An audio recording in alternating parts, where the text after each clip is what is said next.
pessoal, tudo bem? Aqui é a professora Paola, da ESA Educacional.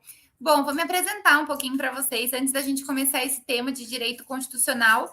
O tema é poder legislativo, né? E também o consequente processo legislativo, tá?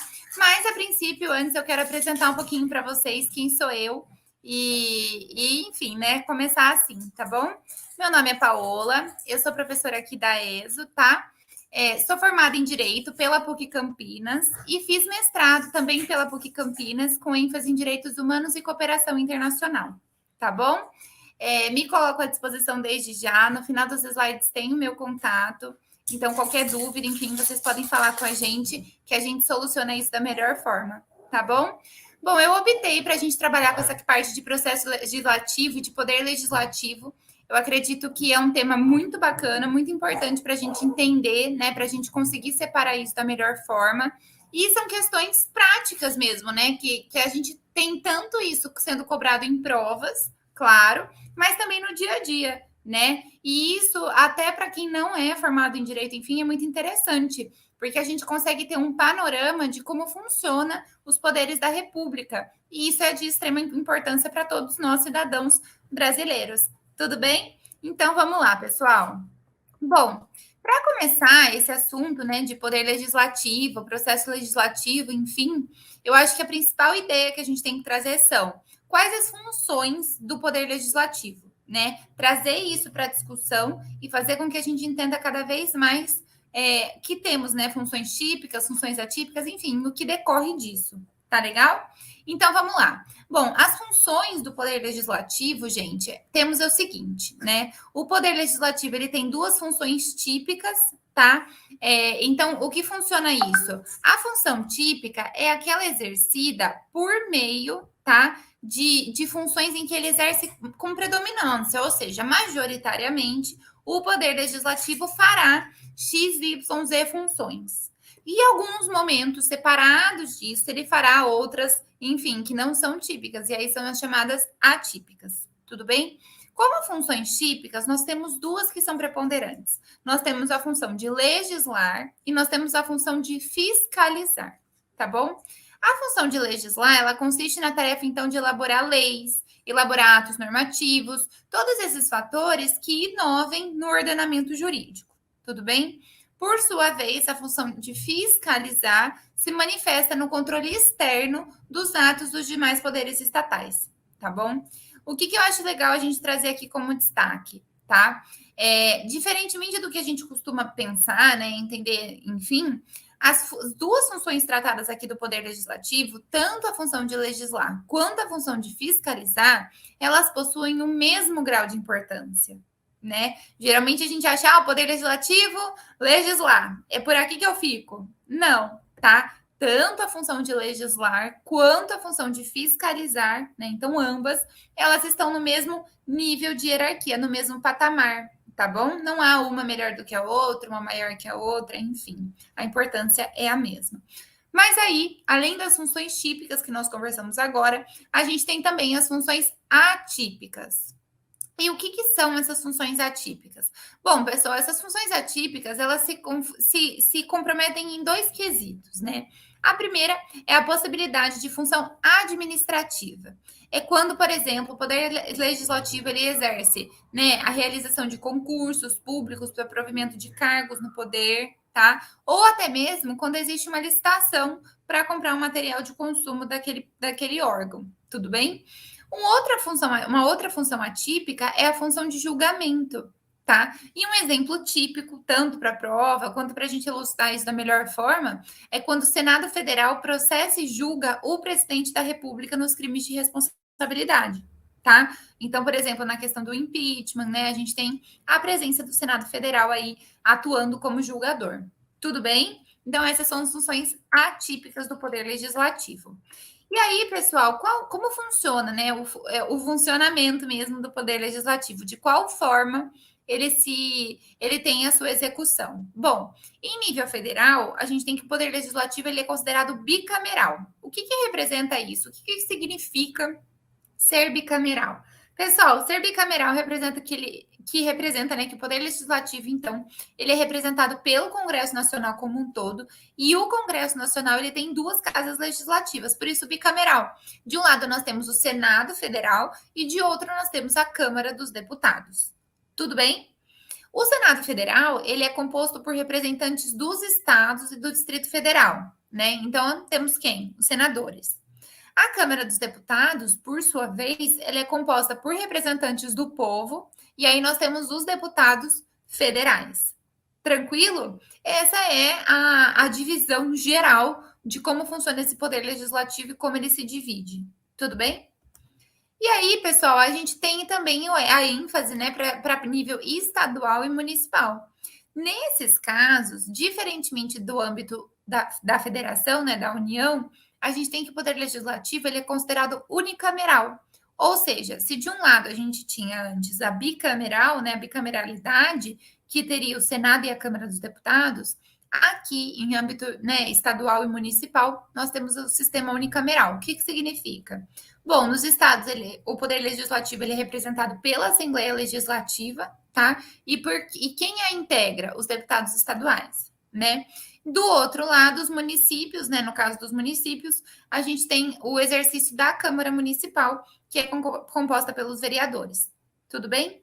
Pessoal, uma questão que eu acho importante a gente discutir é que o Congresso Nacional, regra geral, ele atua por meio de manifestação do Senado e da Câmara, tá? Em separado, ou seja, de forma autônoma. Cada casa vai deliberar sobre proposições de acordo com o regimento interno, e elas não se subordinam uma à outra, tá? Por isso o bicameralismo, né? Ele traz uma autonomia e a gente tem até a denominação doutrinária de bicameralismo igual. Tudo bem? Acontece que a gente tem algumas questões específicas de trabalho simultâneo entre essas casas. E aí a gente não fala nessa autonomia, tá? Por quê? Porque existem possibilidades, né, previstas pela Constituição em que haverá uma sessão conjunta no Congresso Nacional. O que significa isso?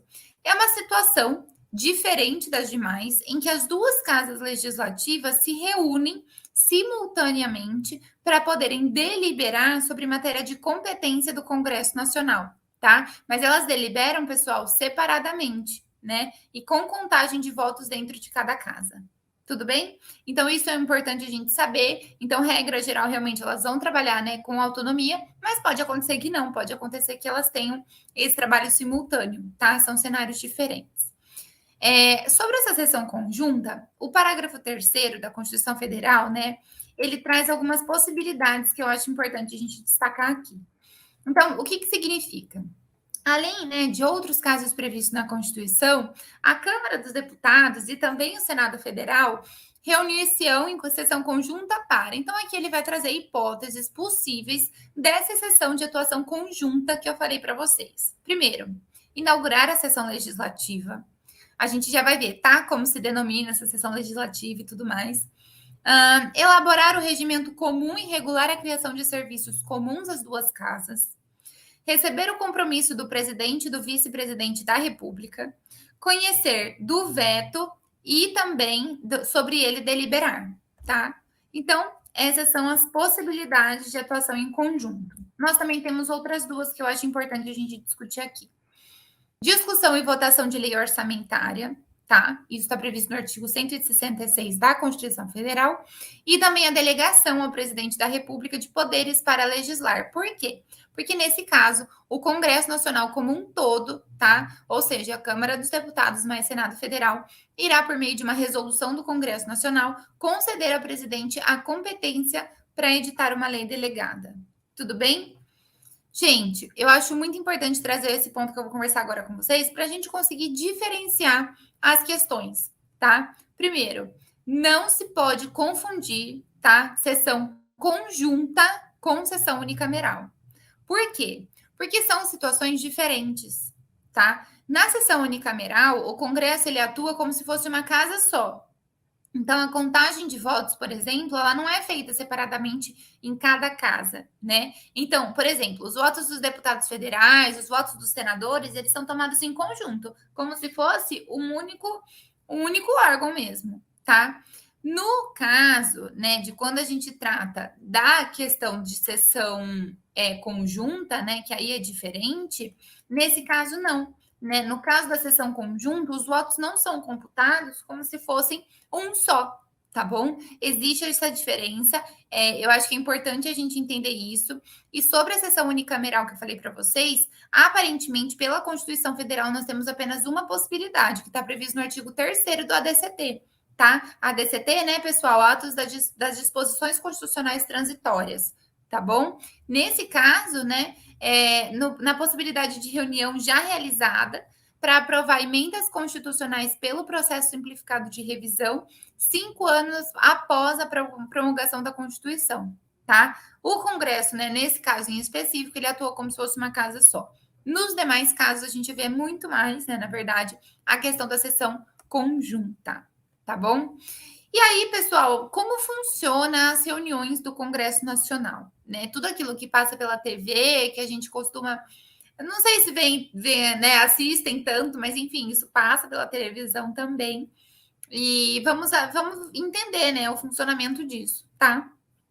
O Congresso Nacional, então, ele exerce as atividades dele ao longo de uma legislatura. Essa legislatura, gente, é a denominação que se dá para um exercício, né, de duração de 4 anos daqueles parlamentares, tá? Por necessidade, esse período ele coincide, tá, com o mandato dos deputados federais. Tudo bem? Nesse caso, então, durante uma legislatura, ocorrem sessões legislativas tanto ordinárias quanto extraordinárias. Primeiro, a gente vai tratar do que seria a sessão legislativa ordinária, tudo bem? Ela está descrita no artigo 57 caput da Constituição, né? E ela estabelece, pessoal, que o Congresso Nacional deverá se reunir anualmente na capital federal, ou seja, Brasília, né? E olha só o período, de 2 de fevereiro a 17 de julho. E depois, de 1º de agosto a 22 de dezembro.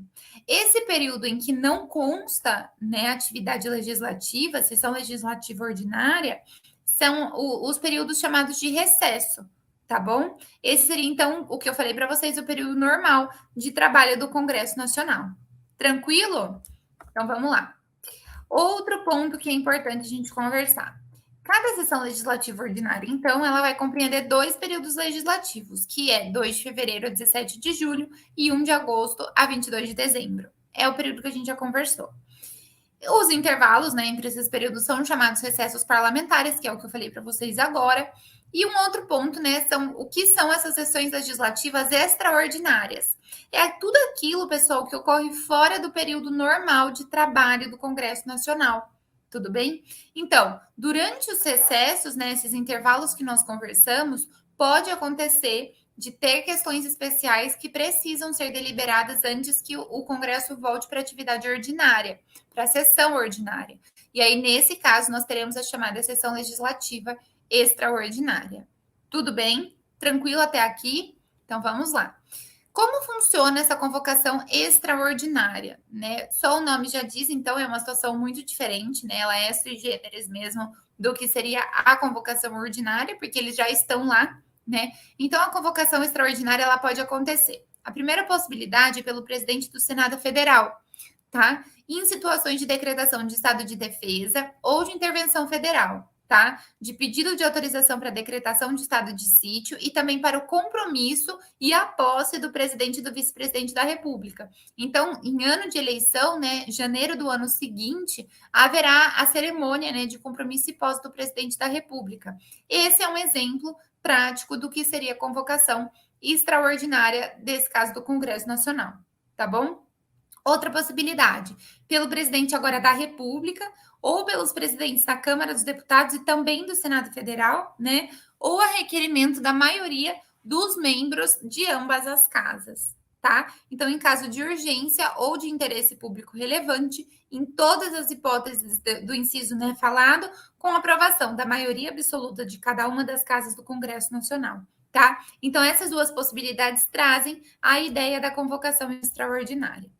Vale ressaltar, gente, que na sessão legislativa extraordinária, não é porque os parlamentares estão lá que vão falar, então já vamos resolver tudo que está pendente. Não, tá? Na sessão legislativa extraordinária, o Congresso só vai deliberar pelaquela matéria que ele foi convocado, porque são matérias específicas, matérias extraordinárias, não é aquilo do dia a dia. Então, não se pode discutir dessa forma, tá bom? Também haverá discussão, né, sobre medidas provisórias em vigor na data da convocação, tá? E não haverá pagamento de parcela indenizatória em razão da convocação. Então, vou pagar aí uma horinha extra. Não, tá? Isso tá incluso no trabalho do parlamentar, tudo bem?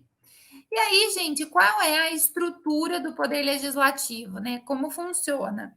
Bom, a gente já viu, né, que o poder legislativo ele tem a Câmara dos Deputados e o Senado Federal e juntos eles formam o Congresso Nacional. E agora falando um pouquinho primeiro da Câmara dos Deputados, como funciona a estrutura dela. Pessoal, a Câmara dos Deputados, ela tem uma estrutura composta por representantes do povo que são eleitos pelo sistema proporcional em cada estado, tá bom? Também haverá em cada território e no Distrito Federal, tudo bem? Então, nesse caso, a Câmara dos Deputados ela vai ter essa composição, só que há uma diferença, tá? Entre a eleição da Câmara dos Deputados e do Senado Federal. Por quê? Porque no caso da Câmara dos Deputados, é o sistema proporcional que é utilizado nas eleições para deputados federais, para deputados estaduais e também para vereadores. E, professora, como funciona esse sistema proporcional? Pessoal, esse sistema proporcional ele funciona da seguinte forma: o mecanismo de contabilização de votos, pelo meio do qual cada partido tem um número de representantes no parlamento proporcional, será do número de eleitores que o apoiam. O que significa isso? Significa que não necessariamente aquele deputado, por exemplo, que você votou, ele vai ser eleito, tá? Mesmo que o partido dele entre. Por quê? Porque no caso do sistema proporcional, ele não é diretamente, né? Ele não é direto, tá? Ele é proporcional. Então, o que acontece? Cada partido político tem um número de representantes no parlamento, tá? E esse número de representantes, ele é determinado justamente pelo número de eleitores que o apoiam. Então, o partido mais votado, ele vai ter mais nome para colocar, mais cadeiras para ocupar na Câmara dos Deputados. Tranquilo? É um sistema diferente. E isso também existe, né, a questão do método quociente eleitoral. Ou seja, como que acontece?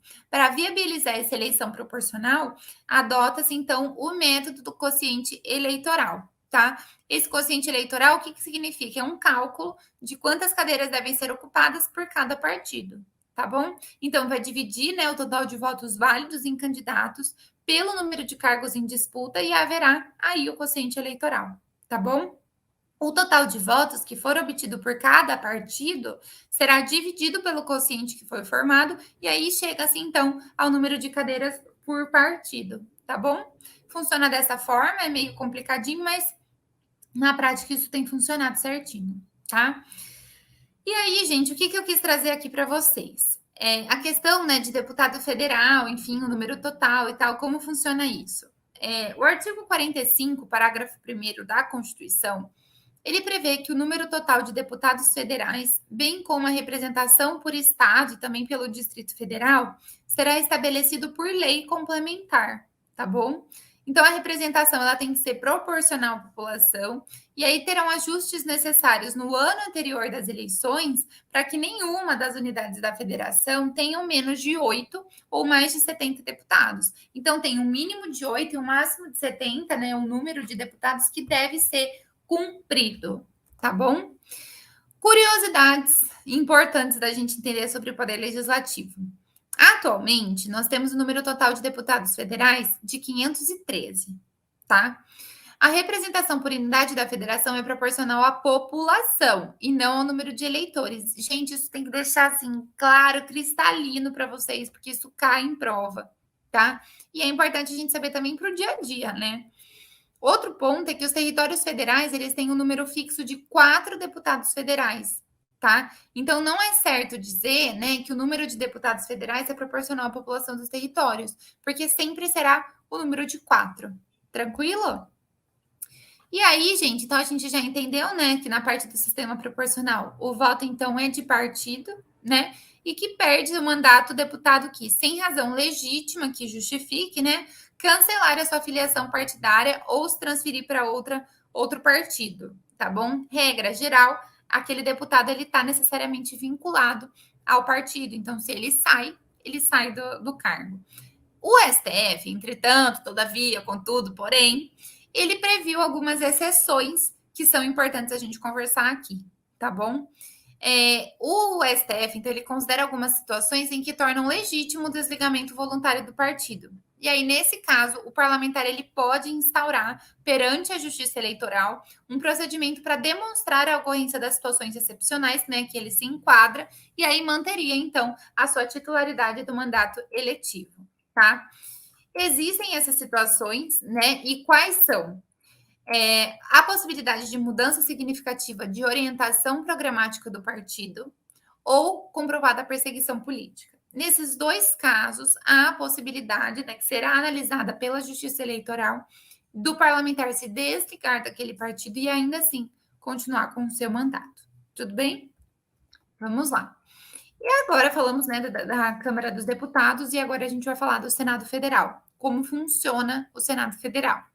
Pessoal, o Senado Federal é considerado a casa legislativa que reforça a forma federativa de Estado, tá bom? Nesse caso, então, o que significa isso? O Senado ele tem algumas diferenças da Câmara dos Deputados, que eu acho importante, né, a gente conversar aqui, e a gente vai começar pelo artigo 46 da Constituição, tá? O que ele quer dizer? Compõe-se de representantes dos estados e do Distrito Federal, permitindo-se que esses entes federativos participem da formação da vontade nacional.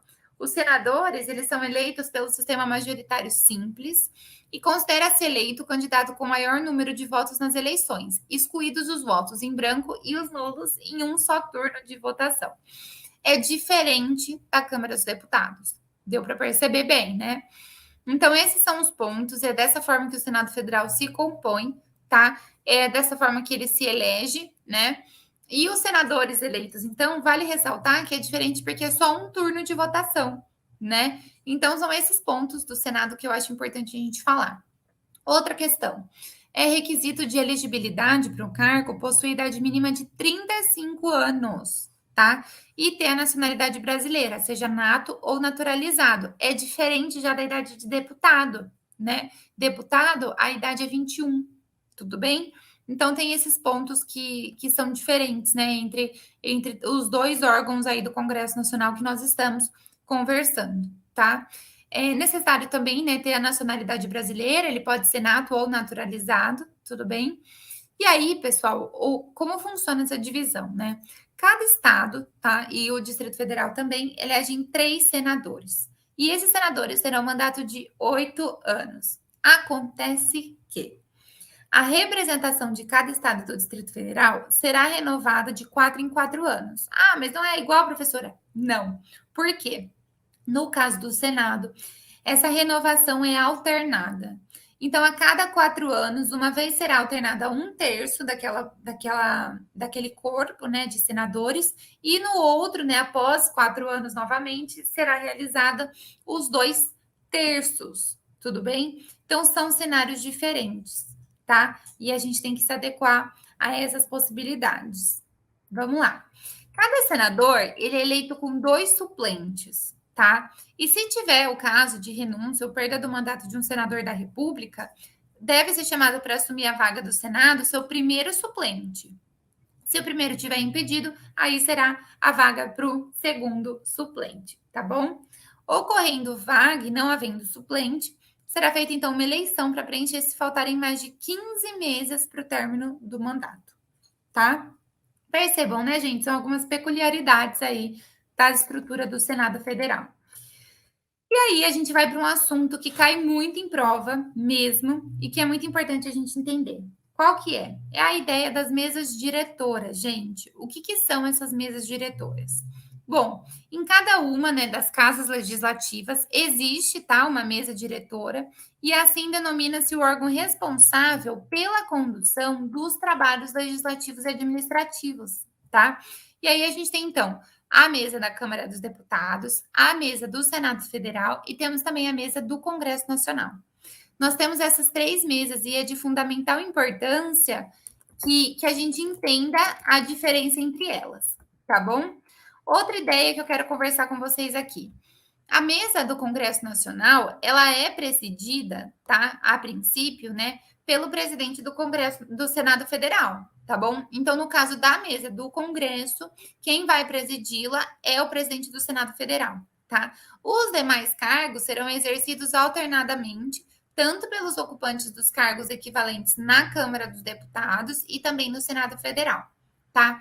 No caso das mesas da Câmara dos Deputados e da mesa do Senado, são eleitos, né, pelos deputados e senadores, tá? Então, essas mesas, quem compõe essa mesa serão eleitos, tá? E deve assegurar-se, né, o tanto quanto possível, a representação proporcional dos partidos e também dos blocos parlamentares que participam da respectiva casa.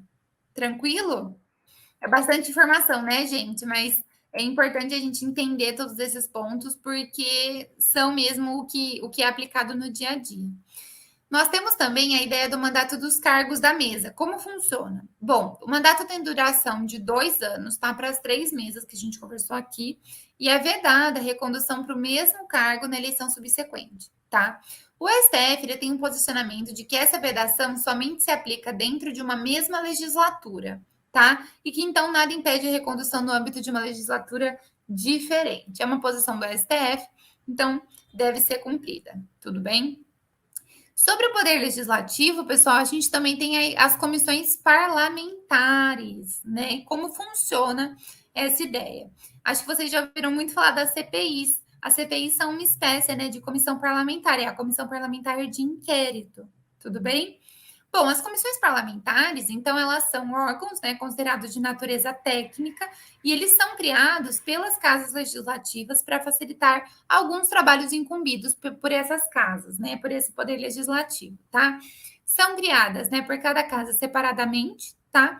Ou também pode haver pelo Congresso Nacional como um todo. Para uma comissão parlamentar ser criada pelo Congresso Nacional, né, deverá seguir as orientações do regimento interno correspondente, tá? Isso também, né, se for só para uma Câmara, enfim, tudo bem?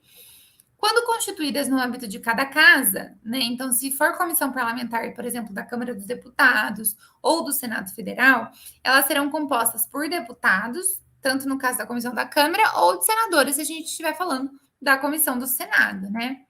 No Congresso, quando a gente está falando dessa comissão dos dois órgãos, né, como um todo, pode haver comissões mistas. Então, essas comissões, elas podem conter tanto senadores quanto deputados, tá?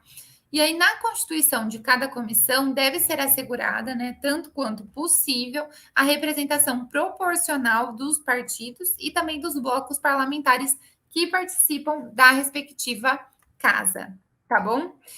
Vale ressaltar, pessoal, que as comissões elas podem ser permanentes ou temporárias, tá legal? Se elas forem permanentes, elas integram, né, a própria estrutura da Casa Legislativa de que fazem parte. Então, as competências são definidas pelo regimento interno respectivo, tá bom? Se forem temporários, então elas serão criadas para apreciar uma determinada matéria, né? E extinguindo-se, então, com o término da legislatura, a gente viu, né, o que significa legislatura já, quando realizam seu objetivo ou expirar o prazo da sua duração. A permanente, ela sempre será mantida, e a temporária, então, ela tem essas questões diferentes. Tranquilo? E quais são, pessoal, as atribuições dessas comissões parlamentares? Bom, o artigo 58, parágrafo 2º da Constituição, ele elucida um pouco aqui para a gente e facilita o nosso entendimento. Por quê? Olha só o que ele fala. As comissões, em razão da matéria de sua competência, cabe, primeiro, discutir e votar projeto de lei que dispensar, na forma do regimento, a competência do plenário, salvo se houver recurso de 1/10 dos membros da Casa. Inciso 2. Realizar audiências públicas com entidades da sociedade civil. Inciso 3. Convocar ministros de Estado para prestar informações sobre assuntos inerentes às suas atribuições. Inciso 4.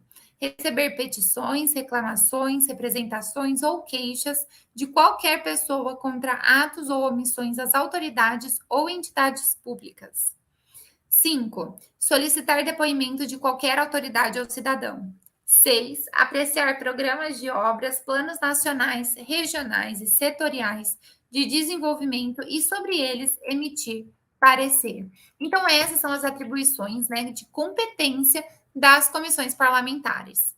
Tranquilo? E sempre, pessoal, essas 6 possibilidades devem acontecer, né, no caso, tá, de ter relação com a matéria da competência, tá bom? Não é, ai, vou fazer isso sobre qualquer coisa. Não, tem que ter uma ligação. Tranquilo? E aí, a Comissão Representativa do Congresso Nacional atua durante o recesso legislativo, tá? E aí a gente tem aqui o parágrafo 4º do artigo 58, que elucida um pouco isso para a gente. Por quê? Olha o que ele fala. Durante o recesso, haverá uma comissão representativa do Congresso Nacional, tá? Eleita por suas casas na última sessão ordinária do período legislativo, com atribuições definidas no regimento comum. Tudo bem? Essa composição reproduzirá, quanto possível, a proporcionalidade da representação partidária. Pessoal, vamos conversar sobre isso. O artigo 58, no parágrafo 4º, ele está dizendo da chamada Comissão Representativa do Congresso Nacional, que atua durante o recesso legislativo. Então, o que significa isso? Durante o recesso, aquele recesso que eu conversei com vocês no começo da aula, né? Haverá uma comissão que se chama, né, representativa do Congresso Nacional.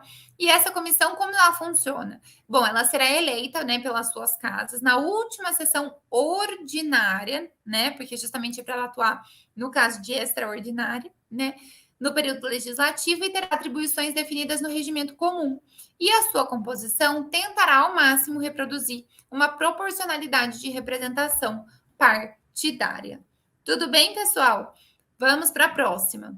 Das comissões parlamentares de inquérito, a chamada CPI, que todo mundo tem mais afinidade, né? Como funciona e para que funciona? Pessoal, as comissões parlamentares de inquérito, elas têm poderes de investigação próprios de autoridades judiciais, tá bom? E também tem outros poderes previstos nos regimentos das respectivas casas, né? Ou seja, sempre quando falar casas, né, a gente está falando da Câmara dos Deputados e do Senado Federal, tudo bem?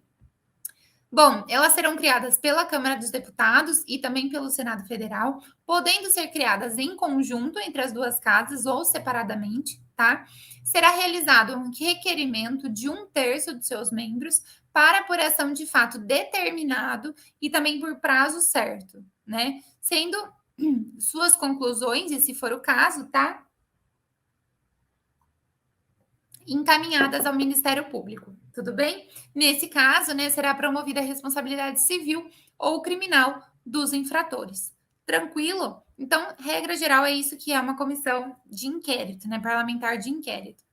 No caso das comissões temporárias, né, vale ressaltar, falando das comissões parlamentares de inquérito, elas não são permanentes. As comissões parlamentares de inquérito, elas são comissões temporárias. Lembra quando a gente no comecinho vendo, né, essa questão de comissões e tal, a gente viu que as comissões parlamentares podem ser permanentes e temporárias.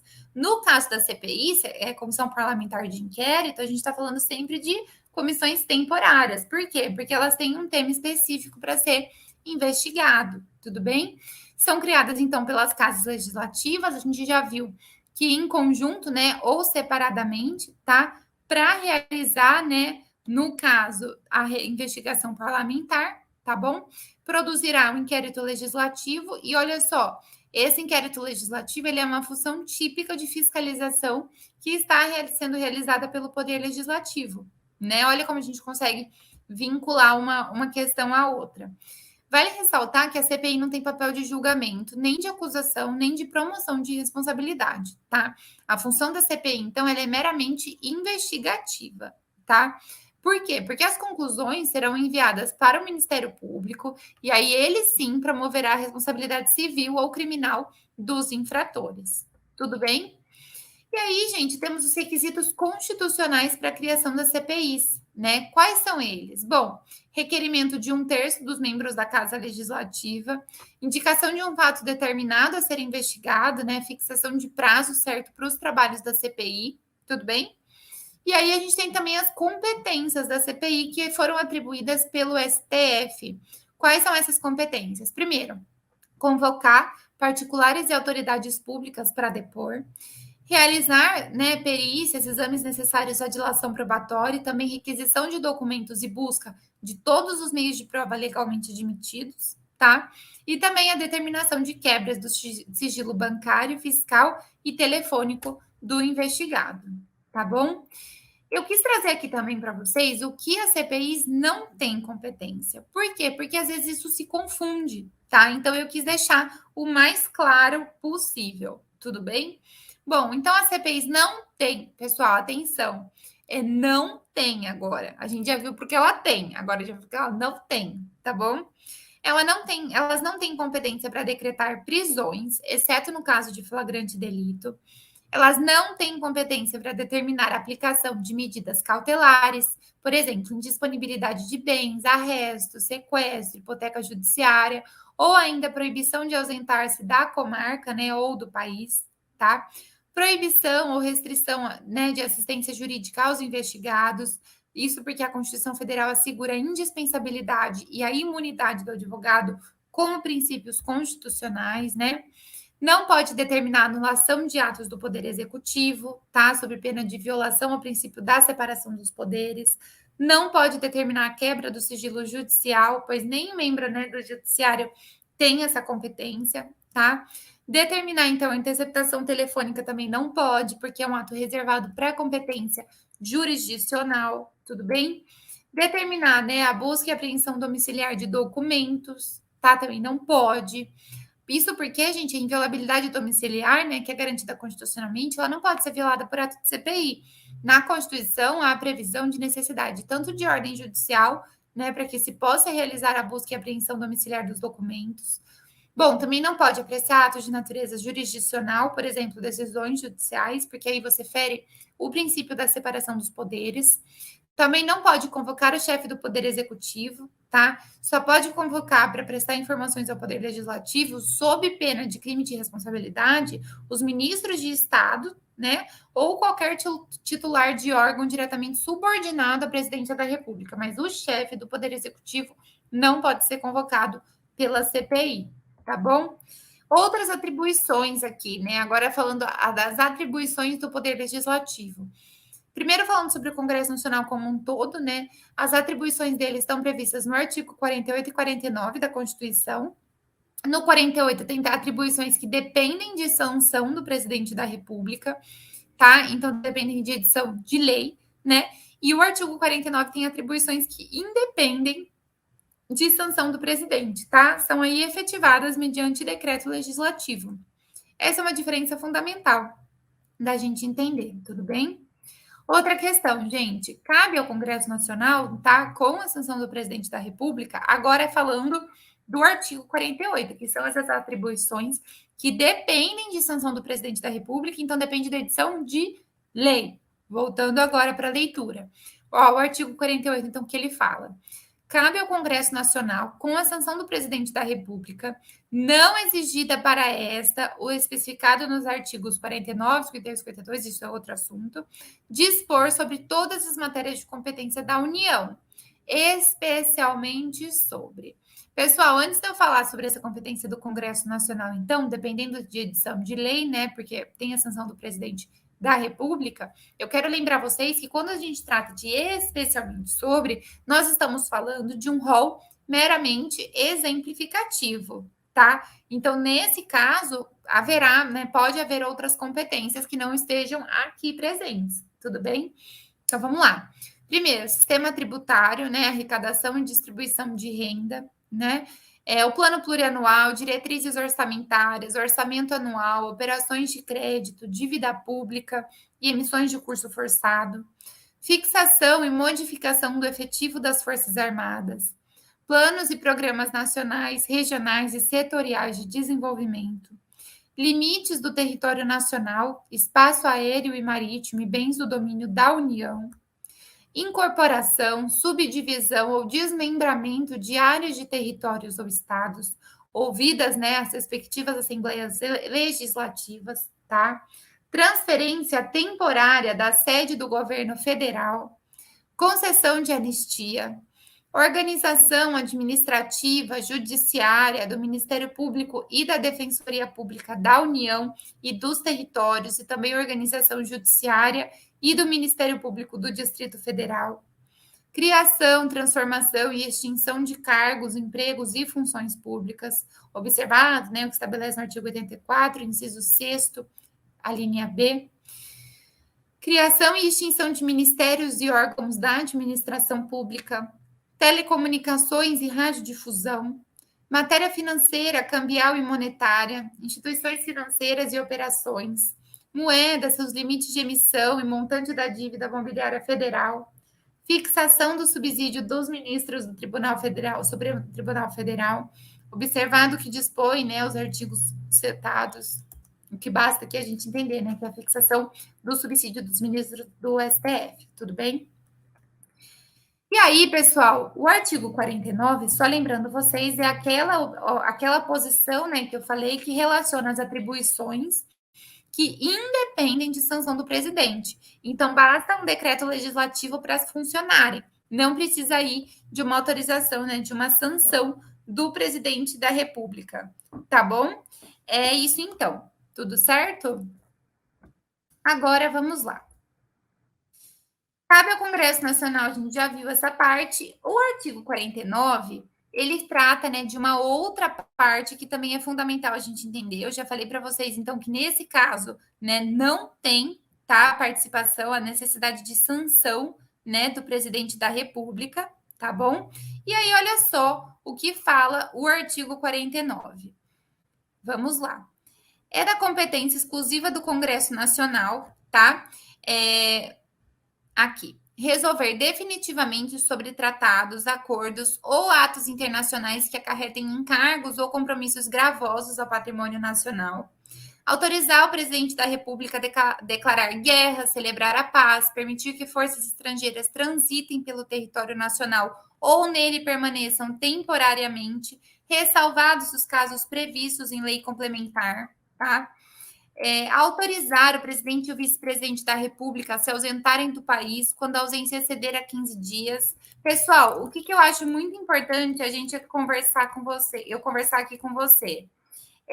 Gente, é importante a gente entender que essa ausência, e eu já vi isso cair muito em prova, esse é além dos 15 dias, tá? Senão vocês vão falar, professora, mas precisa avisar tudo, né? Se o presidente for sair por 5 dias. Não, tá? O Congresso Nacional tem competência exclusiva para autorizar o presidente e o vice-presidente da República a se ausentar do país no caso de ausência excedente a 15 dias, tá bom? Vamos lá. Aprovar o estado de defesa e intervenção federal, autorizar o estado de sítio ou suspender qualquer uma dessas medidas. Olha só que legal, ele pode tanto aprovar como suspender o estado de defesa, intervenção federal e estado de sítio, tá? Sustar os atos normativos do Poder Executivo que exorbitem do poder regulamentar ou dos limites de delegação legislativa, mudar temporariamente a sua sede, olha só, quanta coisa, né? Fixar idêntico subsídio para os deputados federais e senadores, observados o que dispõe nos artigos seguintes. Gente, o que eu acho importante a gente, né, conversar aqui sobre isso? Pessoal, o subsídio, em tese, ele vai ser igual. E por que eu acho importante a gente ressaltar essa informação? Porque às vezes a gente fala, mas o Senado está acima. Não, não tem essa hierarquia. É importante a gente ressaltar isso, tá? Então, próximo. Fixar os subsídios do presidente e do vice-presidente da República e também dos ministros de Estado. A gente repara, né, que tem muito isso, né? Essa questão do poder legislativo, ele tem muita influência sobre essa questão dos valores e da fixação de subsídios. E olha que legal que eu acho importante a gente ressaltar, tá? A ideia, né, o processo legislativo que a gente vai conversar todo, ele tem muito a ver com o que eu vou ressaltar aqui para vocês. E eu quero ressaltar isso agora para depois relacionar no finalzinho da aula, tá? Então, olha só a competência também do Senado Federal em outro inciso. Julgar anualmente as contas prestadas pelo presidente da República e também apreciar os relatórios sobre a execução dos planos de governo. A gente já vai conversar também mais sobre isso, mas é importante a gente ressaltar essa questão, tá? Fiscalizar e controlar diretamente ou por qualquer casa, tá? Qualquer de suas casas, os atos do Poder Executivo, tá? Incluídos os da administração indireta, tudo bem? E zelar pela prestação, tá, de contas, né, de zelar pela preservação da competência legislativa em face da atribuição normativa de outros poderes, apreciar os atos de concessão e renovação de concessão de emissoras, né, de rádio e de televisão, escolher 2/3 dos membros do Tribunal de Contas da União, aprovar iniciativas tanto do Poder Executivo referentes a atividades nucleares. Por que nucleares? É porque a atividade nuclear ela é grave, né? Então ela tem que passar pelo Congresso Nacional, tá bom? Temos a outra ideia também de autorizar referendo e convocar plebiscito. A gente já viu isso, eu não sei se vocês lembram, há um tempo atrás, a gente teve um plebiscito, né, sobre a questão das armas, tá? Eu não sei se vocês lembram, mas a gente teve isso e teve, né, uma consulta popular. Qual que é a diferença, gente, aproveitando aqui, tá, entre o referendo e o plebiscito? A ideia é que um vai funcionar antes, tá? E o outro funciona depois da decisão. É meio que o que é depois, né? O plebiscito ele vai ser tipo para ver, e aí, vocês concordaram, tal? O referendo é antes, tá bom? Isso é muito importante, né? A gente ter em mente a diferença e, enfim, é só um ponto, né? Importante para a gente ressaltar aqui, tá legal? Bom, e aí a gente tem a outra ideia aqui, que é autorizar em terras indígenas, a exploração e o aproveitamento de recursos hídricos e também a pesquisa e lavra de riquezas minerais. Percebam, pessoal, que quando a gente fala sobre atividade nuclear, sobre questões minerais, são pontos que dependem, né, de muitos fatores no quesito do país e que trazem consequências nacionais. Por isso que estão, né, colocadas nessa parte do Congresso Nacional e que, nesse caso, não é necessária nem a autorização do presidente da República, tá bom? E, enfim, agora vamos para o próximo. Além dessa autorização em terras indígenas, né, de exploração e aproveitamento de recursos hídricos, né, pesquisa, riqueza de lavra, tal, minerais, né, tudo que diz respeito a essa parte de minerais, aprovar também previamente a alienação ou a concessão de terras públicas com área superior a 2.500 hectares. Aqui é só um requisito, né, na verdade, para a gente ter em mente, tá bom? Decretar o estado de calamidade pública de âmbito nacional. E aí a gente tem também as atribuições da Câmara dos Deputados. Então, nós conversamos sobre o Congresso Nacional, vale ressaltar a diferença do que a gente viu, né? Ter autorização ou não do presidente da República, porque aí é edição de lei ou de decreto legislativo, tá? E indo para a Câmara dos Deputados agora, compete privativamente à Câmara dos Deputados autorizar por 2/3 de seus membros a instauração de processo contra o presidente e o vice-presidente da República e também os ministros de Estado, tá? Proceder à tomada de contas do presidente da República, quando não apresentadas, né, no Congresso Nacional dentro do prazo que é de 60 dias, tá? Após a abertura de sessão legislativa. Elaborar seu regimento interno, dispor sobre sua organização, funcionamento, polícia, criação, transformação ou extinção de cargos, empregos e funções de seus serviços. Iniciativa de lei para fixação de respectiva remuneração, observados os parâmetros estabelecidos na Lei de Diretrizes Orçamentárias, tá? Eleger membros do Conselho da República. E aí, agora nós vamos para as atribuições do Senado Federal, né? Por quê, gente? Só ressaltar para vocês. A gente conversou primeiro sobre as atribuições do Congresso Nacional como um todo. Fomos para a Câmara dos Deputados e agora estamos no Senado. Tranquilo? Bom, compete privativamente ao Senado Federal processar e julgar o presidente e o vice-presidente da República nos crimes de responsabilidade, bem como os ministros de Estado e os comandantes da Marinha, do Exército e da Aeronáutica, tá? Nos crimes de mesma natureza, né, conexos com aqueles. Processar e julgar os ministros do STF, os membros do Conselho Nacional de Justiça, né, o CNJ, e o Conselho Nacional do Ministério Público, o Procurador-Geral da República e também o AGU, o Advogado-Geral da União, nos crimes de responsabilidade. E aí, olha só esse último inciso 3, né? Aprovar previamente, por voto secreto, após a arguição pública, a escolha de: letra A, magistrados, nos casos estabelecidos da Constituição, ministros dos Tribunais de Contas da União, indicados pelo pelo presidente da República, tá? Governador de território, presidente e diretores do Banco Central, procurador-geral da República e titulares de outros cargos que a lei determinar. Então, nesses casos, o Senado Federal tem competência privativa para aprovar, né, por voto secreto, a escolha desses magistrados, ministros, enfim. Tudo bem? Também cabe privativamente ao Senado Federal aprovar previamente por voto secreto, após a erguição em sessão secreta, a escolha dos chefes de missão diplomática de caráter permanente, autorizar operações externas de natureza financeira, né, de interesse da União, dos estados, do Distrito Federal, dos territórios e dos municípios, fixar por proposta do presidente da República limites globais para o montante da dívida consolidada da União, dos estados, do Distrito Federal e dos municípios, dispor também sobre limites globais e condições para operações de créditos externo e interno, tá? Da União, Estado, Distrito Federal e municípios, suas autarquias e demais entidades controladas pelo poder público federal. Tudo bem?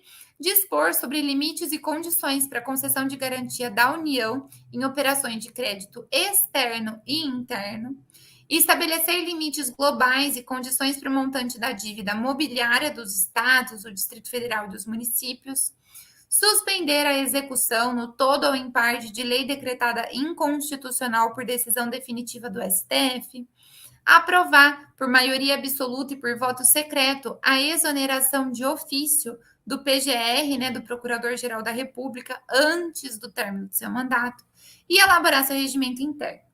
Também tem dispor sobre a sua organização, funcionamento, polícia, criação, transformação ou extinção de cargos, empregos, funções de seus serviços, e também iniciativa de lei para fixação de respectiva remuneração, observados os parâmetros estabelecidos na lei de diretrizes orçamentárias.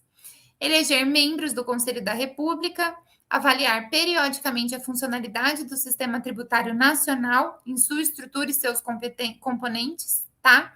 Também o desempenho das administrações tributárias da União, dos estados, do Distrito Federal e dos municípios. E aí, essas são as atribuições privativas, né, do Senado, mas eu quis trazer o parágrafo único por quê?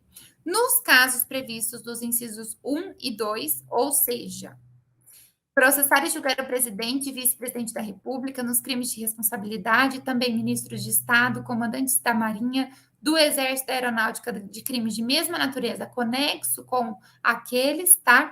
E também no caso de processar e julgar os ministros do STF, do CNJ, do CNMP, do PGR e do AGU, tá? Nesses casos, né, o presidente da sessão é o presidente do Supremo Tribunal Federal, tá? Então, nesse caso, em específico, esse julgamento acontece com o presidente do Supremo Tribunal Federal, regendo a sessão, tá? E aí, limitando-se a condenação, né, que somente será proferida por 2/3 dos votos do Senado Federal, tudo bem? A perda do cargo com inabilitação por 8 anos para o exercício da função pública, sem prejuízo de demais sanções cabíveis, tá bom? E aí, pessoal, eu queria falar um pouco com vocês sobre as imunidades. Nós temos imunidades parlamentares, acho que vocês já ouviram falar, né, sobre isso.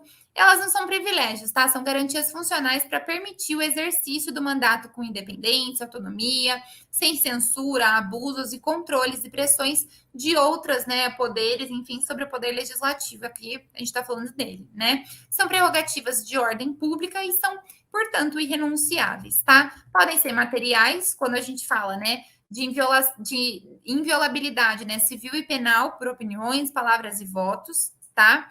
E também temos a imunidade formal, ela é também chamada de processual e ela garante aos parlamentares duas prerrogativas: a impossibilidade de ser preso ou de permanecer preso e a possibilidade de sustar o andamento de uma ação penal, tá bom? Outra prerrogativa, gente, é a de foro, né, que eu queria conversar com vocês. Os parlamentares, tanto os deputados quanto os senadores, eles gozam de uma prerrogativa especial, tá? O que essa prerrogativa especial diz respeito? Bom, ela diz sobre ser processado e julgado criminalmente perante o STF, tá bom? O Poder Constituinte originário busca, então, com essa prerrogativa, assegurar aos parlamentares um julgamento imparcial, livre de pressões políticas, tá bom? Então, nesse caso, é o que é a prerrogativa de foro. Tem outras 3 prerrogativas que são fundamentais a gente entender também, tá? Primeiro, a isenção do dever de testemunhar, então os parlamentares são isentos desse dever. Eles têm a necessidade de prévia licença para incorporação às Forças Armadas e também imunidade parlamentar eles possuem durante o estado de sítio. Tudo bem? São questões importantes. E aí, gente, quando que perde, né, o mandato, tá? No caso do deputado, do senador, enfim, quando ele pode perder o mandato. Se ele infringir qualquer das proibições estabelecidas em artigos anteriores, né, que a gente leu, procedimento incompatível com decoro parlamentar, deixar de comparecer em cada sessão legislativa a terça parte das sessões ordinárias da casa que pertencer, salvo, claro, se ele tiver de licença, né, se ele tiver de permissão autorizada, tá? Perder ou tiver suspensos de direitos políticos, decretar, né, a Justiça Eleitoral tiver decretado, né, que ele não pode mais exercer, que ele precisa perder aquele mandato, que sofrer condenação criminal em sentença transitada em julgado, tá? E acontece que existe o artigo 56, ele prevê quando o mandato não será perdido, tá? O deputado ou senador não perderá o mandato quando investido no cargo de ministro de Estado, governador de território, secretário de Estado, do Distrito Federal de Território, de Prefeitura de Capital ou chefe de missão diplomática temporária, ou se estiver licenciado pela respectiva casa por motivo de doença ou para tratar sem remuneração de interesse particular, tá? Desde que nesse caso, né, do interesse particular, o afastamento não ultrapasse 120 dias por sessão legislativa. Claro que por motivo de doença não tem como computar o tempo, por isso que é no caso de interesse particular, sem ser a doença. Tudo bem?